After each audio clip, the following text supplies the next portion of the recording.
And good afternoon. Welcome to today's session on cracking your Session CBE exams. Now, with the actual exams being round the corner, um, in fact, less than 3 weeks to go for your September exams, I know a lot of you are already prepared on some of the aspects that we're going to be talking to you about today. But I thought in your best interest, it might be worth us doing another session or a session dedicated to taking you through the exam experience, which is making firstly helping you familiarize with the exam platform. I would imagine a lot of you would have already started doing that because we've got an awful lot of resources available on our website for you to be able to support you with the exam platform. We have time and again sort of stressed on a number of occasions how important it is for you to be able to practice your actual questions on the exam platform. There are dedicated resources that can help you do that. Anyway, again, we will on this session today cover topics that will help you, sort of score better or perform better on your actual September exam or any future exam that you're sort of, looking to take as Session CBE exams. By Session CBE exams, we mean your applied skills exams that run from performance management through to the financial management exams. You all know me as Tahir Kapasi. I'm the education manager for ACCA across the Middle East region. I will be talking to you about specifics that will help you support with your exams, and it will be an hour worth of presentation. Obviously, just a few housekeeping rules. We are hosting this on our social channels, so depending on wherever you've joined us from, whether it is YouTube, whether it is Facebook, whether it is Instagram or LinkedIn, you would be able to send across your questions via the comment section. So feel free to send in your questions via the comment section, and towards the end of the session, I will have a dedicated time slot where I will be sort of addressing, any burning questions that you have. I will try my best to address as many questions as I possibly can. So let the questions keep flowing.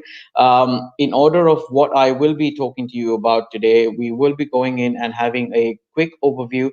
Again, I say quick because I don't want to spend a lot of time. I would imagine a lot of you being 3 weeks away from your actual exam are pretty much up hands on with your Session CBE platforms and some information related to that. We will then look into some useful spreadsheet functions as well as word processor functions, some shortcuts, some techniques, some keys that will really help you, outperform yourself in your exams and will really enhance the scores that you can get in your actual exams. We will also be looking at what are the tools that are available commonly on your exam platform, the kind of technology, and how you can better put that into practice. I will take you through a specimen exam walkthrough, as well as take you through some of the resources section live on ACCA's website in terms of what you should be referring to. Really, you're 3 weeks away. What should be your ideal strategy in terms of preparing for your exam? And then we will try and wrap it up with a dedicated Q&A section. So let's look into a quick sort of review of what is involved when you do your Session CBE exam. Obviously, in terms of the exam structure, that on your performance management, taxation, financial reporting, and financial management exam, there are three dedicated sections: Section A, Section B, Section C. Section A worth 30 marks, Section B worth 30 marks. Both sections will have OT questions, objective test questions. So combined Section A, Section B on these exams will be worth 60 marks. Section C will be your constructive response questions, which are more of your longer form questions, and this will be worth 40 marks on these exams.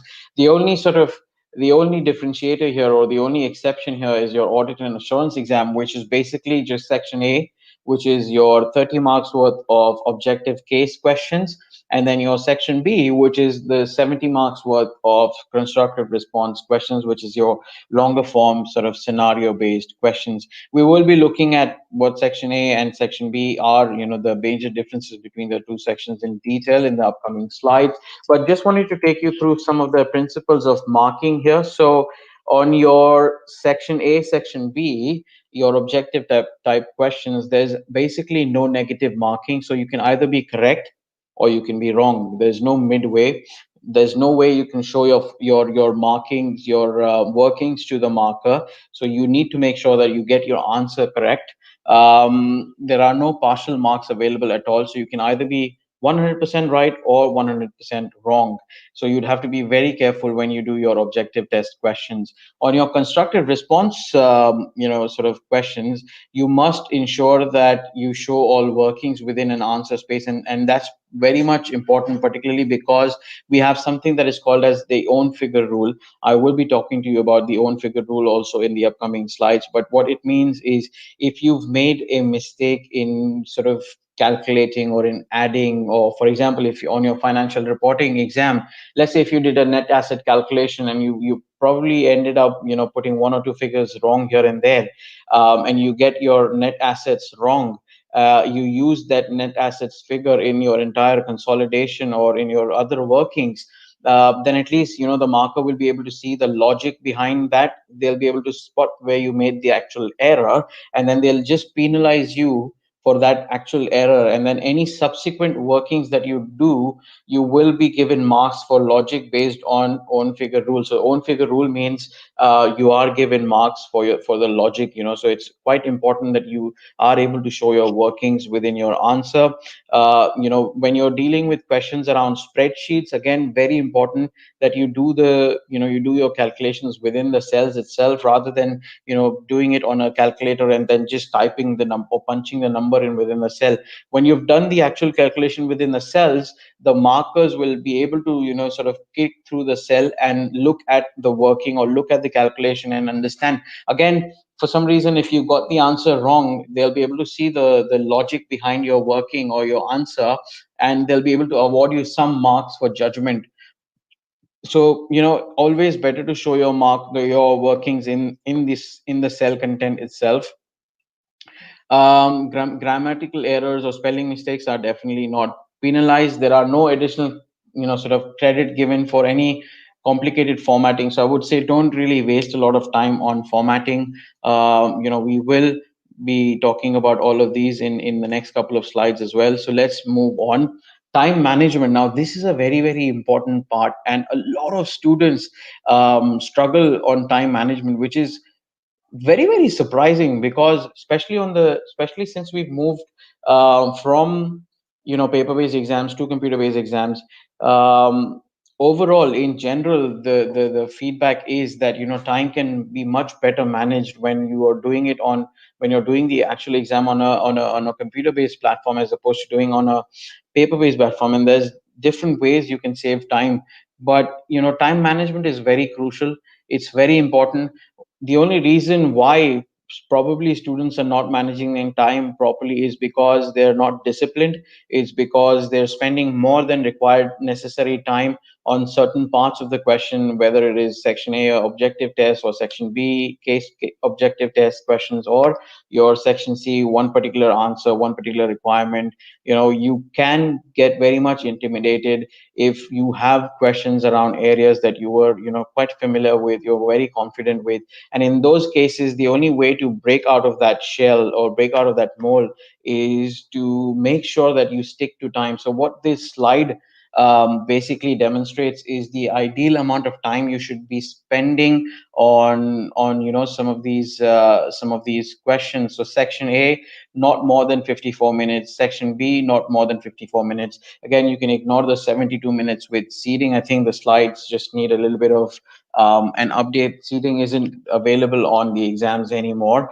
On section C, for your performance management, financial reporting, and financial management exams, you'll probably be looking at two 20-mark questions, or on your tax exam, you'll be looking at two 15-mark questions, and one 10-mark question. So this slide basically gives you a good indication of how much time you should be spending on individual sections as well as individual questions of the exam. Make sure you go by the logic of 1.8 mark per unit, per 1.8 minute per mark, and that will help you calculate. So if you've got a 10 marker question, then the most you can spend on that question is 18 minutes. Once you've finished your 18 minutes, regardless of whatever you've done, you need to sort of pull yourself back. You need to move on. You need to start attempting another question. If you have any additional time left in your actual exam, you then come back to the questions that you felt you can add more to.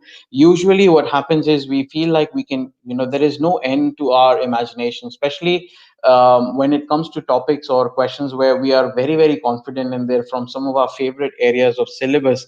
We find it quite difficult to basically keep ourselves limited, and we want to go out there and tell the marker that yes, we know everything about this topic. But I think what is key here to understand is the opportunity that you're losing marks in terms of the time. So time is quite precious. If you've overspent your time on certain questions in the exam, you are invariably giving yourself less time on other questions. So don't eat up on times that you need to be contributing towards other questions of the exam.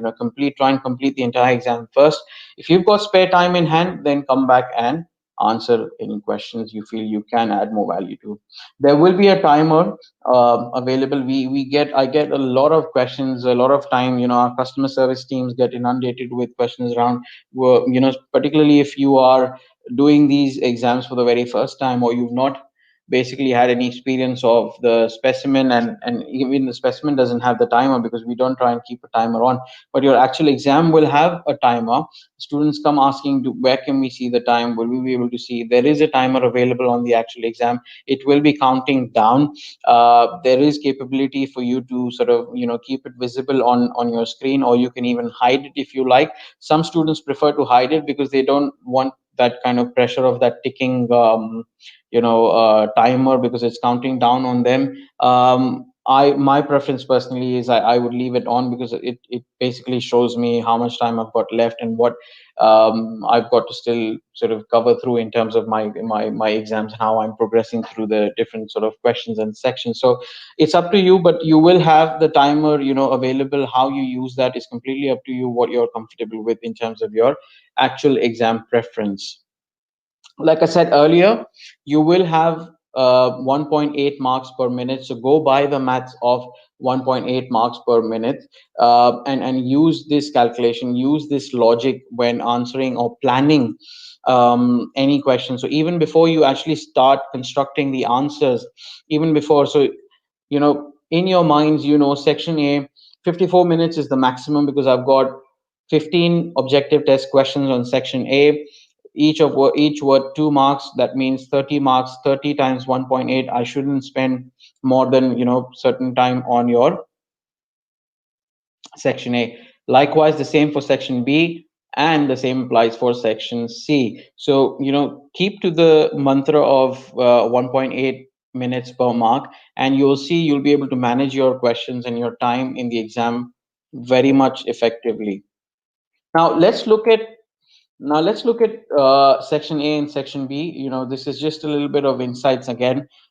Section A, obviously, objective test questions. They're all very short questions. Different sort of types: multiple choice, multiple response, fill in the blank, drag and drop down list, hotspot, hot area. A lot of variety when we have the opportunity to test you guys on a computer, as opposed to doing your actual testing on a piece of paper, where we are just limited to sort of multiple choice questions, really. Similarly, your section B will also have the same style of objective test questions. The only difference is between section A and your section B is that on section B you will have cases. So basically you will have three different scenarios, and each scenario will have five related objective test questions. Now, for example, in your tax exam, it could be like VAT, or it could be your inheritance tax, whatever. You'll have one dedicated scenario, and then you'll have five dedicated objective test questions to that scenario. In section A, you've got 15 questions. There, 15 of them can be from different parts of the syllabus. Yeah, so these are the only two major differences between your section A and section B. Apart from that, the style of questions and everything else is pretty much the same. Now let's look at some examples of how your multiple choice exam questions will look. and what are some of the tips that you need to sort of make sure you bear in mind when you're doing your section A, section B of your exam. So obviously with multiple choice, you need to be making sure that you're firstly reading the requirement and reading the question carefully. If you're not very sure of the answer, go by the rule of elimination. So try and eliminate the obviously wrong or irrelevant options, and then this will help you boil down to whatever seems more logical, and then try and apply some more logic to it, or your knowledge to it, and then you can basically choose one of the options, or the number of options asked, from what seems more obvious to you. On your multiple response type questions, you've got to be very careful, understand, and read. So if you look at the requirement here, it says which two of the following are examples of direct data capture costs. Now the emphasis on two is important. There is a reason why two has been capitalized also. And this is basically an extract from an actual past question. So the reason why they have capitalized two is because they want to emphasize that you've got to select uh, two of the following. So basically, if you select one of the available five option, you don't get any marks because you were asked to select two. If you select two and the two of those are correct, you get marks. If you select two, one correct, one wrong option, you don't get any marks. If you select three, and out of the three, the two correct ones are also selected, you still don't get any marks because you were only asked to select two options. So you've got to firstly read the question very carefully, and then basically select the number of options it has asked you to do so. Next is your fill in the blank type question. Again, quite simple, very straightforward. You'll be given the question, you'll be given the requirement, and you've just got to type in the actual number. Now, you will notice on the video here that the answer requires to be in dollars. So the denomination will already be given if needed. So you don't need to worry about inserting a dollar sign or anything at all. There are a couple of restrictions on the fill in the blank side of things. You can only sort of input numbers or a comma if you need it, or a decimal if, or a negative sign if that's what needed for the actual answer. If you try and put anything else, letters, words, it will not accept, and it'll give you that pop-up as you can see on the screen here. So you've got to be careful when you're typing in the answers on your fill in the blank type questions as well. Drag and drop, pretty much simple, very easy, sort of questions. You've just got to match the right ones, to the right boxes. You just do that by dragging and dropping them. That's why the word drag and drop. So there's not a huge amount of thing that you've got to be awfully careful about here. But this video is just demonstrating how drag and drop works for students in the actual exam. um, Hotspot, again, pretty simple. Crosses can be inserted anywhere on the screen. If crosses are placed between the lines, marks will not be awarded. So you will lose marks if you try and place a cross anywhere, randomly. You need to place it on the spot, so wherever your answer comes, if it's a 9 million, then you need to put your cross on the 9 million line or the spot mark. If you place the cross anywhere else, there's no margin for error here, and what will end up happening is you will end up losing two precious marks which you could have very easily received. Hot area, again, very much simple, no complications here. You've just got to select, usually they are your true and false type questions. You've just got to select true, false, true, false, true, false for each of the corresponding statements, and make sure that you've gone through. Now, very important, if you've got multiple of these, then you have to make sure that you select either a true or a false for each answer, because that's the only time when you would have actually attempted and finished the entire question. So if you see this picture here, we've got one, two, three, four different statements, and there's true or false options. If you select true, and you don't select true or false for the remaining two questions, and you click next, it means that your question here will remain incomplete, and if it is incomplete, you will not receive any marks. So even if the answers you selected for the first two or the first three were correct, you would still end up losing marks because there are no partial marks. You would need to make sure that you completed this entire question in order for you to be able to get a correct a two full 2 mark or a zero. Yeah. Drop down again, very much simple. You'll have the question, you'll have the requirement, and there will be an option of a list, technically essentially a list of answers. You need to select the correct answer as per your working that you get. Now, one thing that you need to be very careful of, and again a tip for all the students sitting this exam, is once you've selected the correct answer, if you're using a mouse like this, which has probably got a scroller, oops, see what happens, it had a scroller, my mind had a scroller as well. Once you've selected the actual answer, you need to come out of the box and you need to click somewhere on the screen to make sure that the answer that you selected is locked. If you try and scroll, what will happen is your options will scroll as well in the drop down. So in order to lock your answer in the drop down menu, you need to come out, as in, out of that box that you see here on the screen, which currently is saying select, and you need to just click anywhere before you scroll. You use the scroller on your mouse, so you need to be very careful. A lot of times students end up losing precious marks on some silly mistakes like this. If you've not locked your answer, i.e. if you've not come out and clicked out of that box, then your answer doesn't get locked basically, and if you scroll up and down, your answer might change from what you had originally selected. Excuse me one moment. So these are a few tips that you need to bear in mind when you're basically attempting your section A, section B type questions. Remember some of those tips around reading the requirement carefully, multiple response questions. Hotspot area won't need to be done, because it's easy to lose these marks. And particularly when you're anxious in an exam, or if you're doing this format of an exam for a very first time, you might tend to sort of fumble a bit. So try and keep these tips in your mind, and when you're actually doing your exam, be a bit calm on yourself. Be relaxed, and do these questions as the way they should be done. Now let's look at some tips on the constructive response questions. Now, with your constructive response questions, you will either have a spreadsheet or a word processing tool to answer your to construct your answer on. um, your spreadsheet and word processing tools are very sort of simple tools.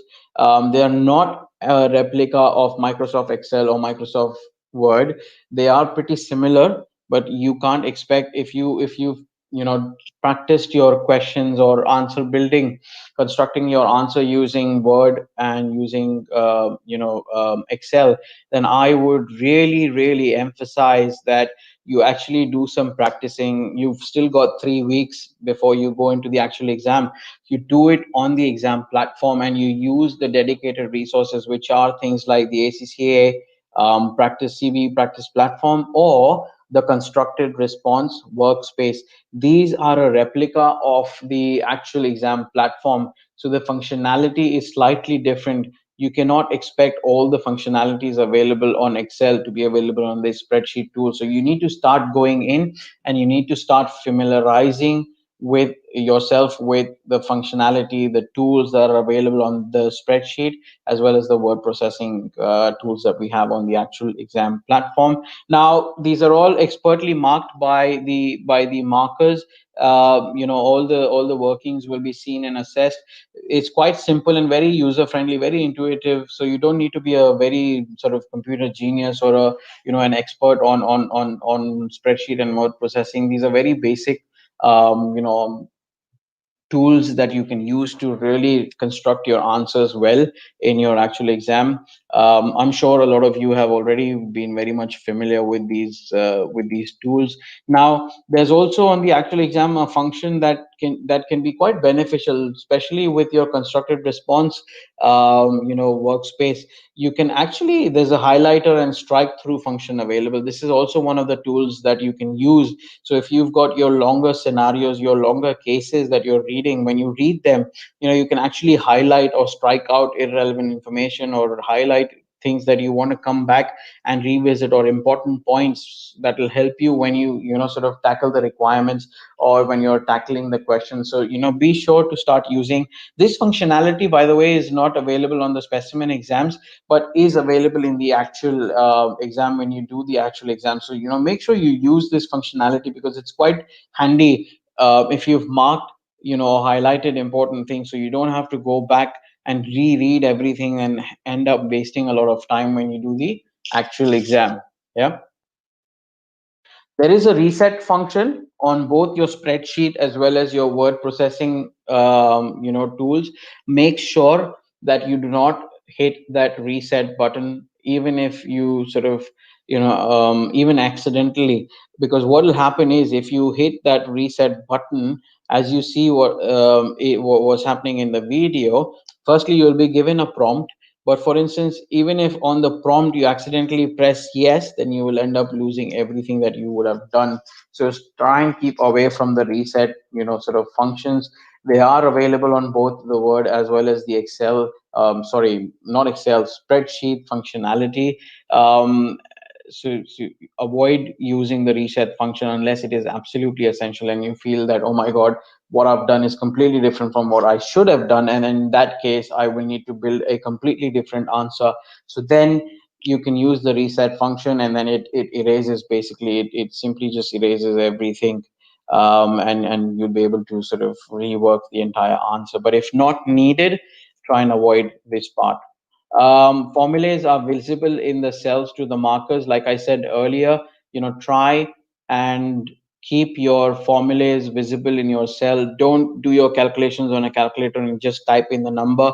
You might make a mistake in you might transpose the numbers. So instead of typing in 2348, and if you've seen 2348 on your calculator, a lot of time people make the transposition errors and they will type in 2438. So what you've invariably done is switch the numbers.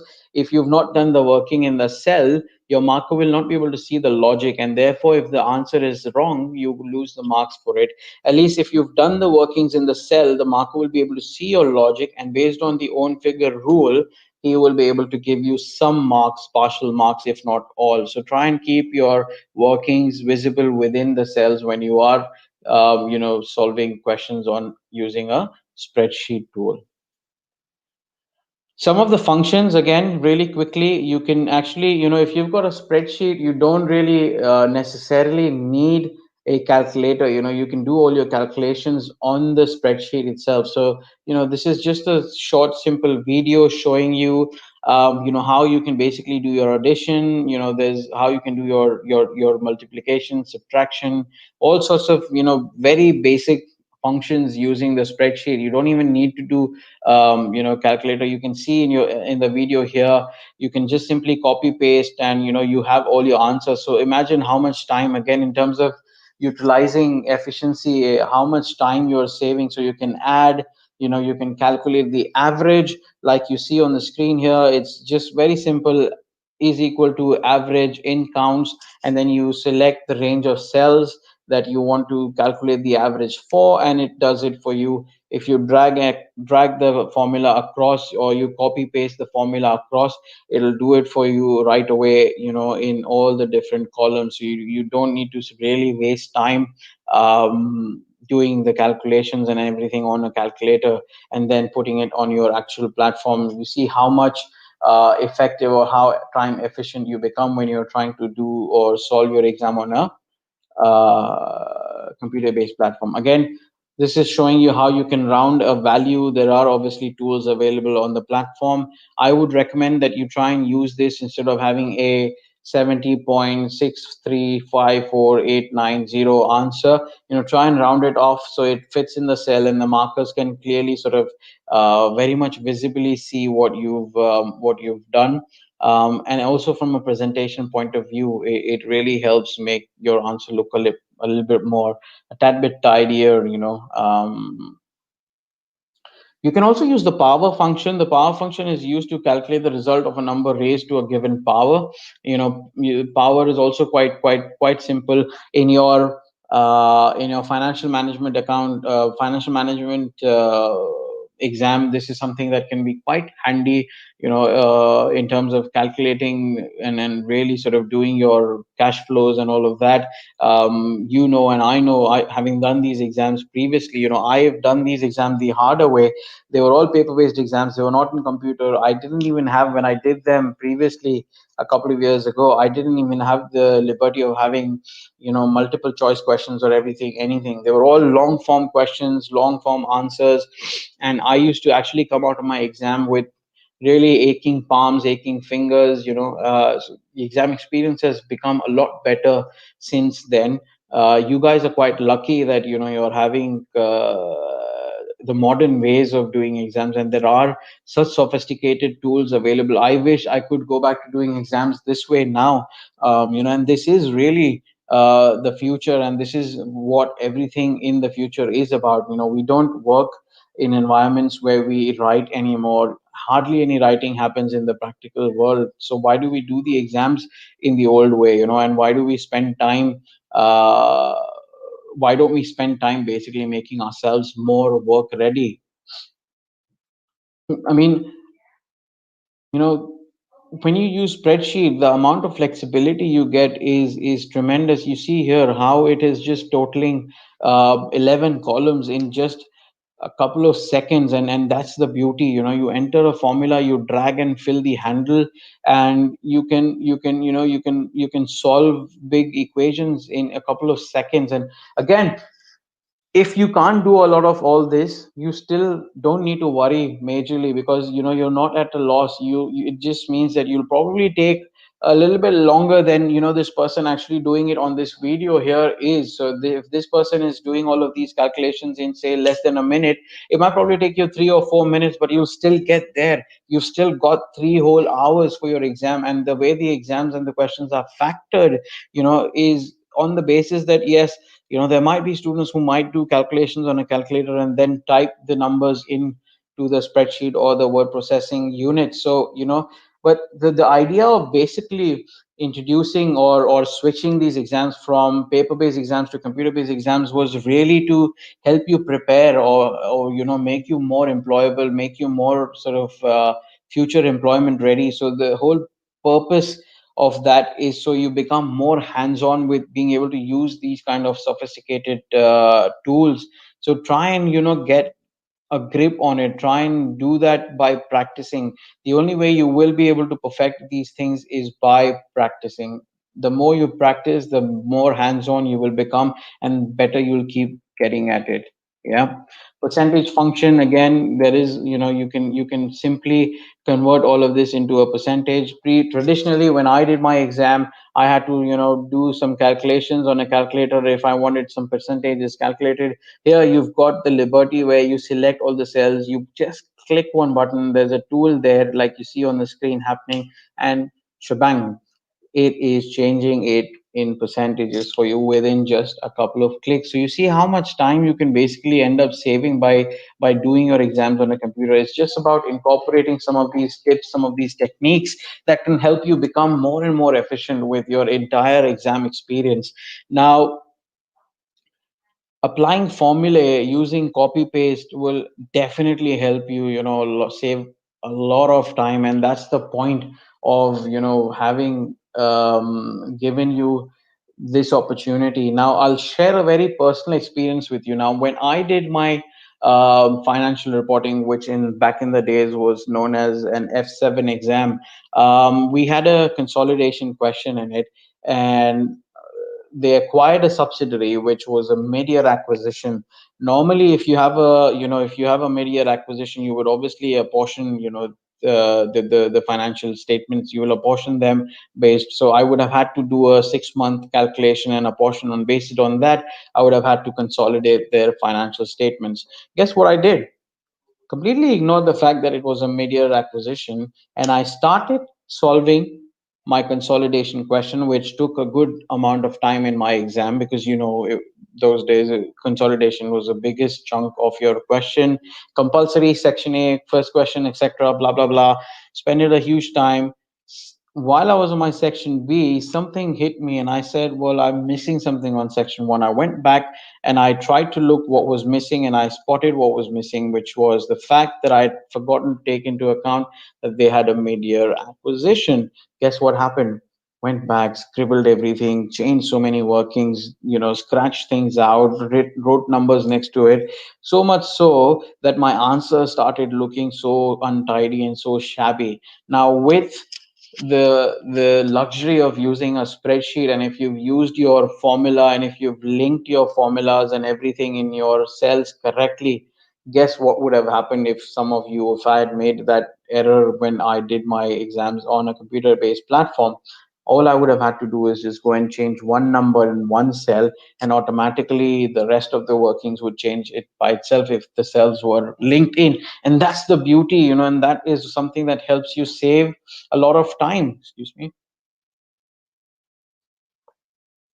So, try and apply formula, try and get into a practice of copy pasting, linking your cells and applying your formula. Here's a slide that speaks about some of the shortcuts, so you don't have to necessarily have multiple clicks. Try and familiarize yourself with these shortcuts. By the way, all of this information is available on ACCA study support resources. We've got dedicated PDF guides on, your guide to using spreadsheets, or your guide to using word processor, and all of these shortcuts, all of these things are basically available. It's just a case of going in, getting yourself familiar with these and start using them, so it becomes a practice. Now, if you ask a working individual, control C, control V has become such a important, or control Z, which is undoing something, or control X, which is cut, copy, paste, etc., has become such an integral part of a keyboard operation. Try and get yourself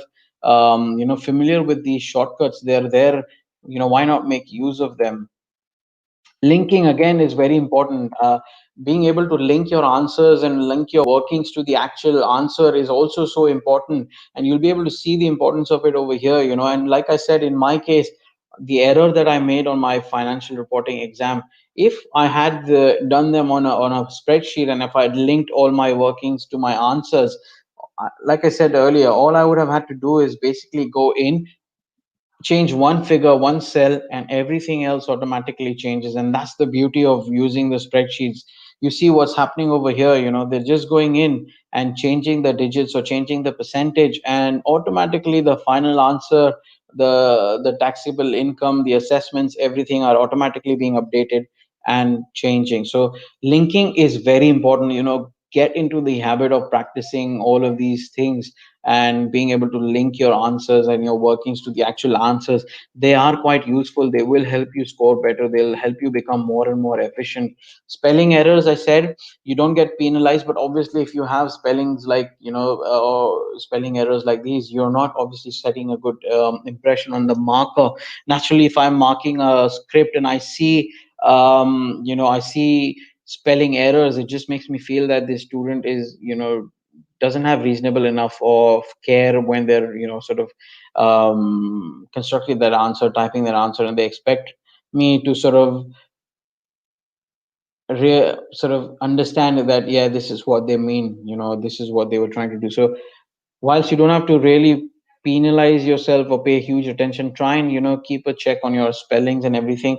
There isn't a functionality like spell check or anything like that in the actual exam platform, so it will not prompt, or it will not auto correct your spelling errors or whatever. But again, you don't get penalized for wrong spellings. Formatting of cell is important, but I would say don't spend an awful lot of time doing that, because managing time is quite crucial. If you've got spare time at the end, and if you feel you want to go back to an answer and you want to sort of try and make it a little bit more presentable, then yes, kudos, why not? By all means, please go and do that. But while you are doing your actual question, don't spend a lot of time or a huge amount of time, you know uh, on formatting. Yes, do basic formatting so that the life of the marker is a lot more easier. Like you can see on the video here, it's not a lot of formatting that the student is doing. So do the basics bit, but don't try and overdo it, because you will end up spending more time than needed on that question. Now, using NPV, IRR, all of these things are actually quite an important aspect, especially if you're doing your financial management exam. Now, you have the capability to actually use complex formulas as well, and students will be able to do that. But if you don't know how to do that, you don't beat yourself up on it.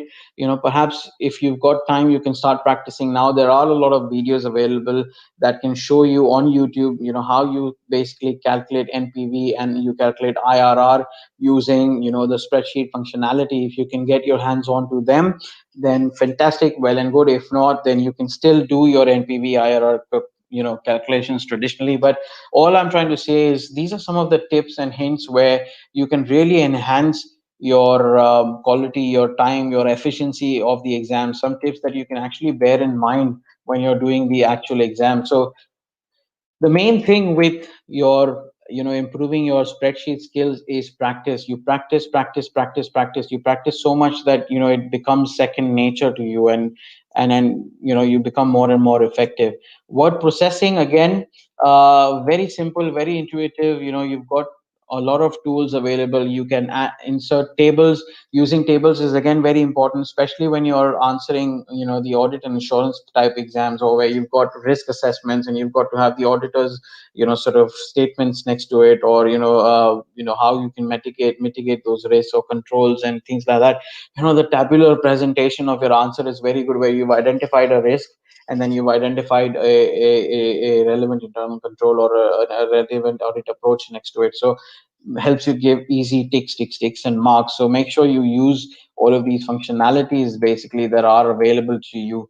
You can easily edit your answers, when you're using your word processing. Again, even when you think of planning, when you've read a certain scenario, you can just jot down a few bullet points that comes to your mind naturally while you're reading the scenario, and when you've read the requirement first. In terms of planning your answers, also very helpful. You just jot down a few bullet points, and when you actually come to that question, when you want to solve or construct that question, you can then go and further start expanding those bullet points. So again, very important, very easy in terms of helping you. Now, some exam techniques, some really important tips.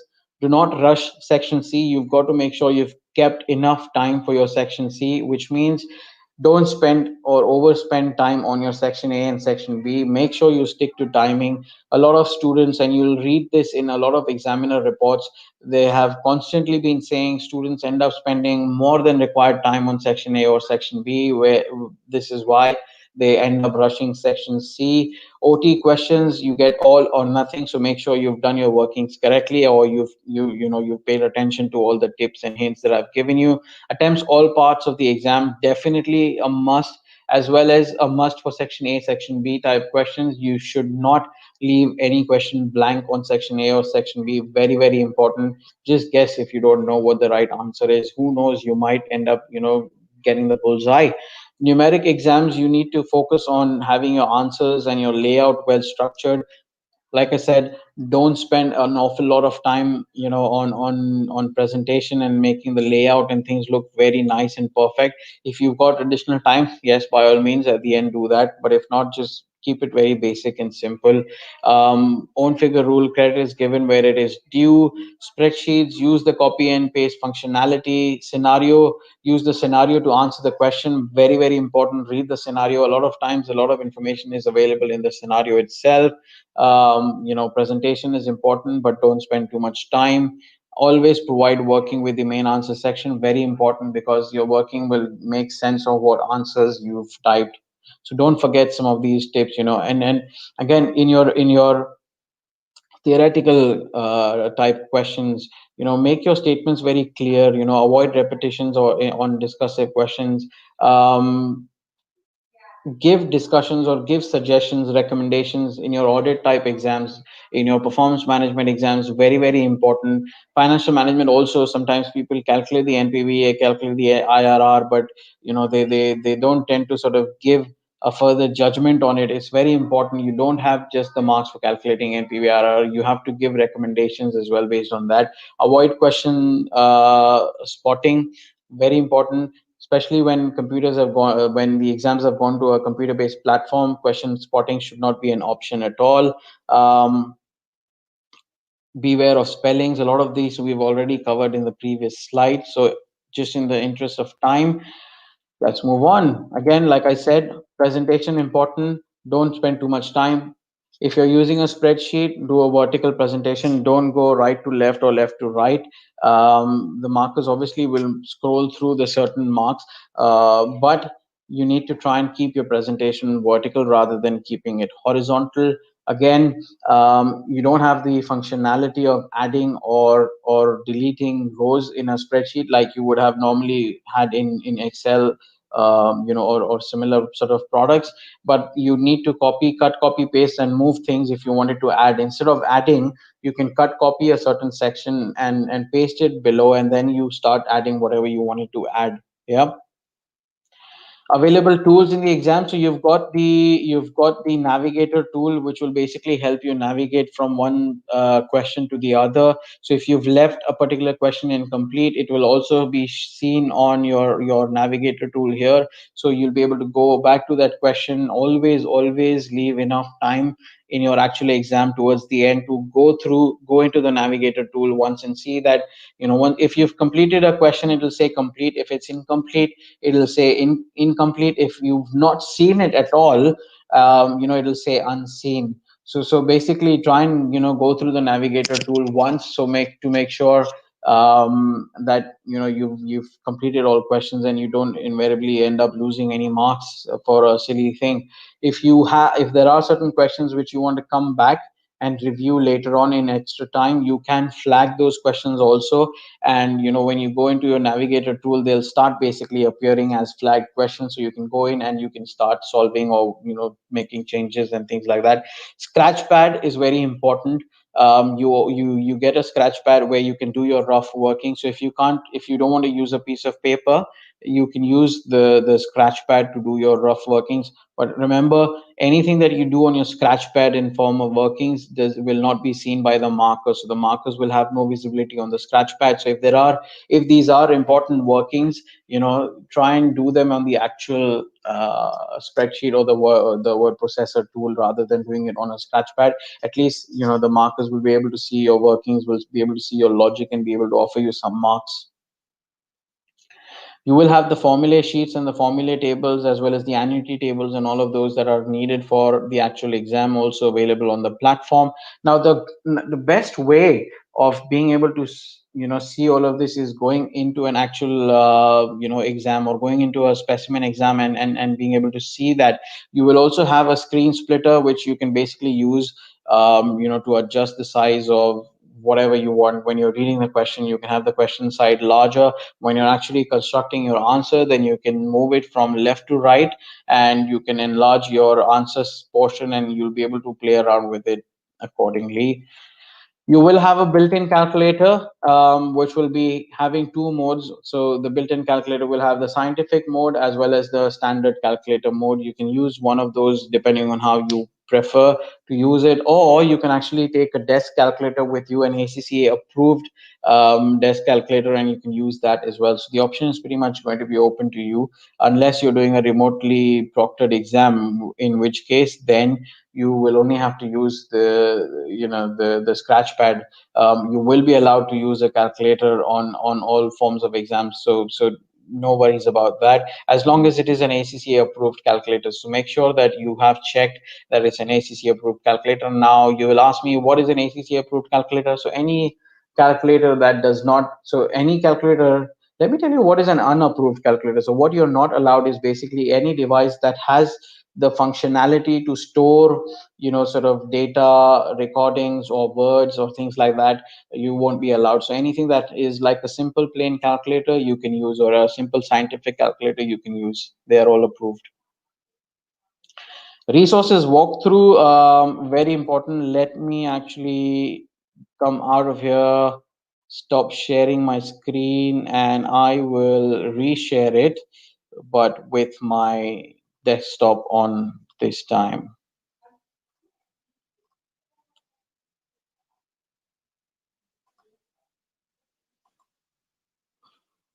Apologies, there's a slight lag on my system here, but hopefully you should all be able to see my window and my desktop. And what I'm going to do is now I'm going to be taking you through some of the one actual specimen exam, a very quick whistle stop tour. So where can you find this? On the accaglobal.com, we have the students tab here. Under the students section, you go into study support resources. When you click on study support resources, apologies again, it's taking a while to load. We've been having challenges with internet in the office today, but it's technology. Hey, you can never fully rely on it. So it's taking a while to load up. It shouldn't take any longer than this. So while we wait for it to load up, remember, all the study support resources are available with on the website within the dedicated sections. All you've got to do is you go in and you look for the right resources under the exam that you are sort of wanting to sit for. When you come here, you click on the ACCA qualification, and it will load up a page that will basically have all the different ACCA exams listed there. When that page loads up, all you've got to do is, ta-da, frustratingly slow, but we will get there. Hang in a minute. That blue circle, I can see it going round and round. But basically, yes, things that you want to really be able to look into in terms of resources is definitely the videos, the guidance from the examining team. Very, very important, absolutely crucial. There are, if you feel challenged with computer literacy, then there are guidance documents also available on the website, and you should be able to sort of look through those guidance documents. We are here, and this is what it's going to be looking like. Let's look into, for example, the financial reporting exam, which is right here. And when you click on the relevant exam for just for illustration purposes, let's we look into some of the resources available and then quickly go into and see one of the specimen exams. But you'll have a whole host of resources. Remember to go through the examiner's report. We have conducted dedicated sessions this session for you, where we've taken you through some of the key highlights from examiner's reports. You all should be receiving an email with some of these resources also from us shortly. Make sure that if you've not had a chance to sort of attend the live session, you can go in and listen to the recording. So let's look at the specimen exam first. So here's the specimen exam. You click on specimen exams as CBE,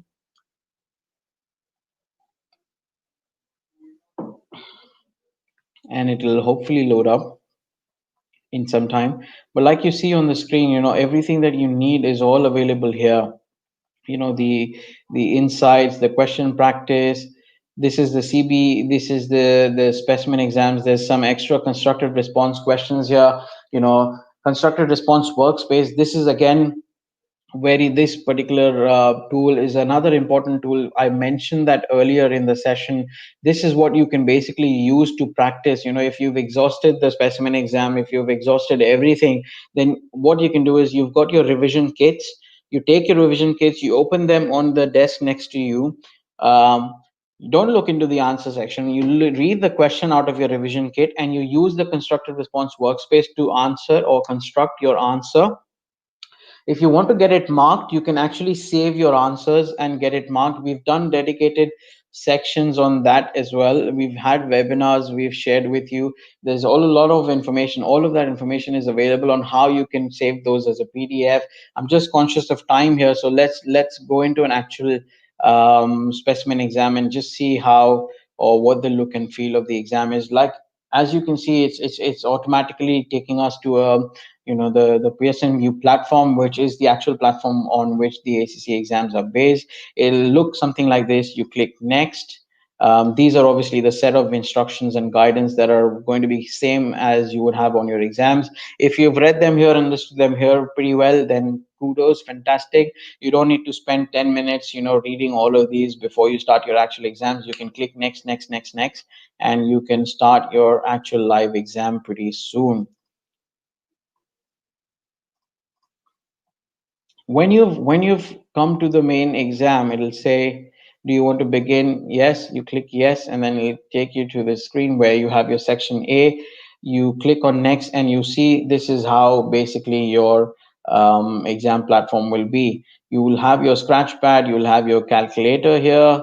It's in scientific mode. You can change it to standard, however you want to do it. You'll have on this, because this is a specimen, there's an additional bit here that says explain answer, and it'll explain the answer to you for your own self. This is how you can flag a question for review if you wanted to come back and review it later on. Let's try and flick through some of the questions just so that you can see. Now, I will use the navigator, which is here again at the bottom, to sort of scroll through different sections. So I'm coming to section B, question 22 now. This is section B. I might want to flag it for review later on. I'll use the navigator tool again. Go into section C, question number 32. I'll just do a couple of scribbles here and there, move in and go next. And it say you've not viewed the entire screen, please use the scroll bar. So yep, it will not let me go next till I have read the entire question.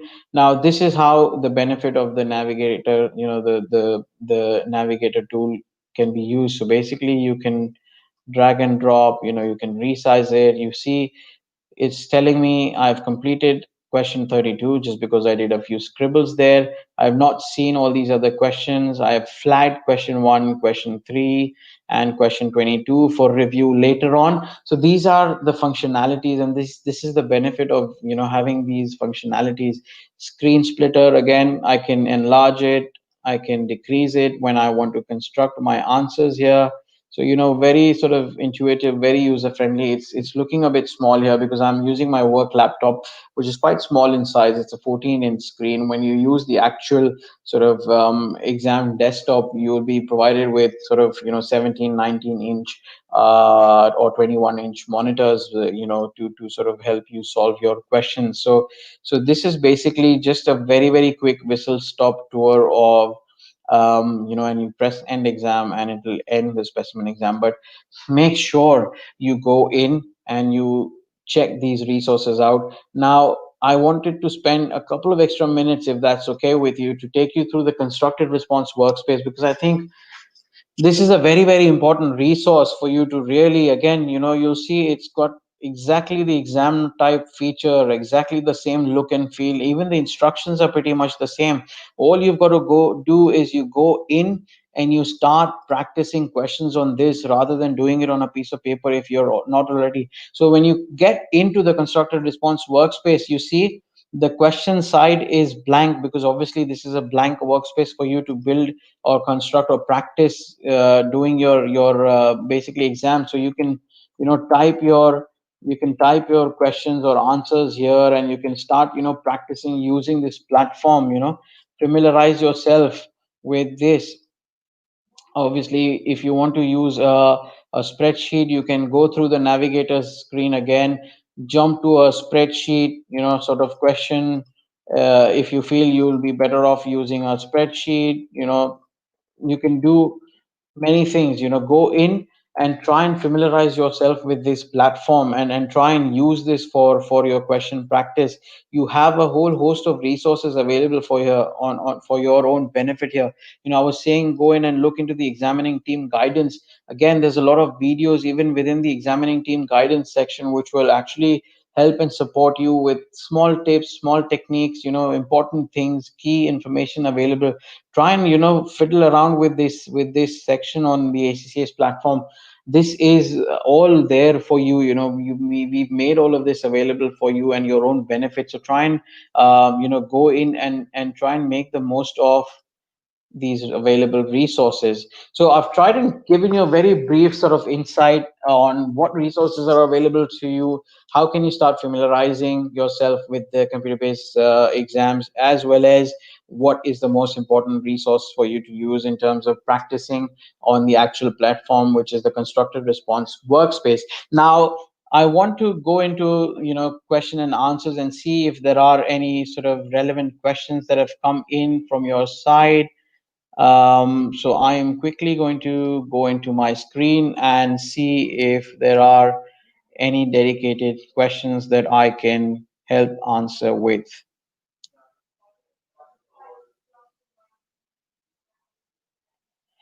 Yes, there is a question saying, is Texas Instruments BA2 professional calculator an approved ACCA calculator?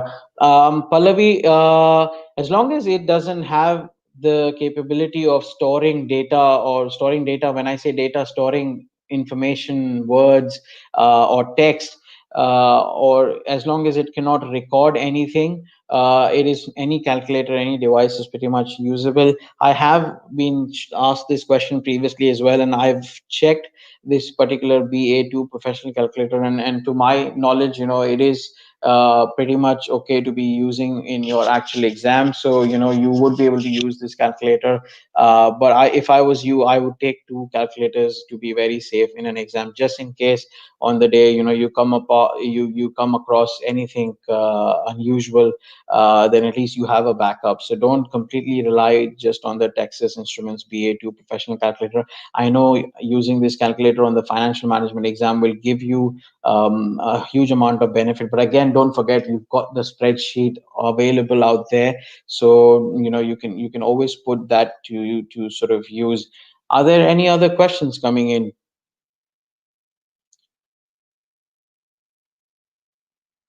Yes, this is going to be recorded and it's going to be available on our social channels. So, Mohammed, the recording will be available on our social channels. It is going to be available on YouTube and Facebook and various other ACCA social platforms. So please make sure, if you've not been able to sort of sit through the entire session, if you wanted to share it with friends or colleagues, you'd be able to do it, on one of our social platforms. So the recording will still be available there.